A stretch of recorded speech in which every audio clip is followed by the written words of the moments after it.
Actes des Apôtres, chapitre 9. Cependant, Saul, respirant encore la menace et le meurtre contre les disciples du Seigneur, se rendit chez le souverain sacrificateur. Il lui demanda des lettres pour les synagogues de Damas, afin que, s'il trouvait des partisans de la nouvelle doctrine, hommes ou femmes, il les amenât liés à Jérusalem. Comme il était en chemin et qu'il approchait de Damas, tout à coup, une lumière venant du ciel resplendit autour de lui. Il tomba par terre, et il entendit une voix qui lui disait « Saul, Saul, pourquoi me persécutes-tu » Il répondit « Qui es-tu, Seigneur » Et le Seigneur dit « Je suis Jésus que tu persécutes. Il te serait dur de reguimber contre les aiguillons. » Tremblant et saisi d'effroi, il dit « Seigneur, que veux-tu que je fasse » Et le Seigneur lui dit « Lève-toi, entre dans la ville, et on te dira ce que tu dois faire. » Les hommes qui l'accompagnaient demeurèrent stupéfaits. Ils entendaient bien la voix, mais ils ne voyaient personne. Saul se releva de terre et, quoique ses yeux fussent ouverts, il ne voyait rien.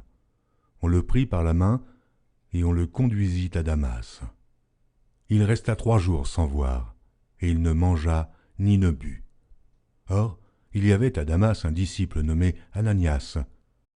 Le Seigneur lui dit dans une vision, « Ananias » Il répondit, « Me voici, Seigneur. » Et le Seigneur lui dit, « Lève-toi, va dans la rue qu'on appelle la droite, et cherche dans la maison de Judas un nommé Saul de Tarse. » Car il prit, et il a vu, en vision, un homme du nom d'Ananias qui entrait et qui lui imposait les mains afin qu'il recouvrât la vue. Ananias répondit, « Seigneur, j'ai appris de plusieurs personnes tous les maux que cet homme a faits à tes saints dans Jérusalem. Et il a ici des pouvoirs de la part des principaux sacrificateurs pour lier tous ceux qui invoquent ton nom. » Mais le Seigneur lui dit, « Va, car cet homme est un instrument que j'ai choisi pour porter mon nom devant les nations, devant les rois et devant les fils d'Israël. Et je lui montrerai tout ce qu'il doit souffrir pour mon nom. » Ananias sortit, et lorsqu'il fut arrivé dans la maison, il imposa les mains à Saul, en disant « Saul, mon frère, le Seigneur Jésus qui t'est apparu sur le chemin par lequel tu venais, m'a envoyé pour que tu recouvres la vue et que tu sois rempli du Saint-Esprit. » Au même instant, il tomba de ses yeux comme des écailles, et il recouvra la vue. Il se leva et fut baptisé. Et après qu'il eut pris de la nourriture, les forces lui revinrent. Saul resta quelques jours avec les disciples qui étaient à Damas, et aussitôt il prêcha dans les synagogues que Jésus est le Fils de Dieu.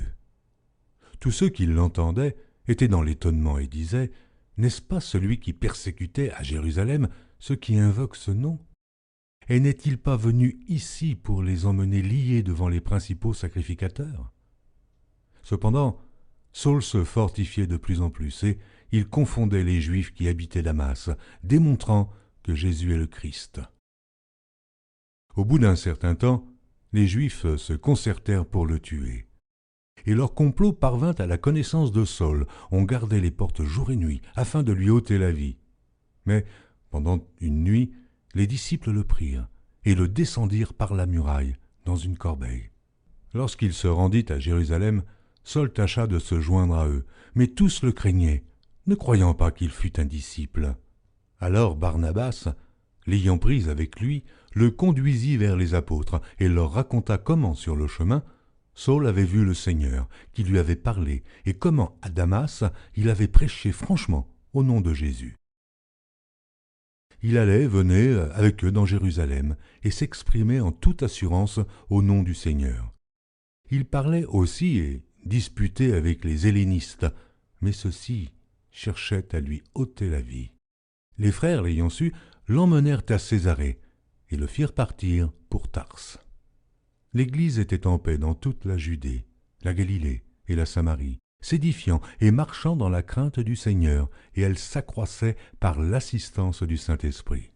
Comme Pierre visitait tous les saints, il descendit aussi vers ceux qui demeuraient à Lyde. Il y trouva un homme nommé Énée, couché sur un lit depuis 8 ans et paralytique. Pierre lui dit, « Aîné, Jésus-Christ te guérit, lève-toi et arrange ton lit. » Et aussitôt il se leva.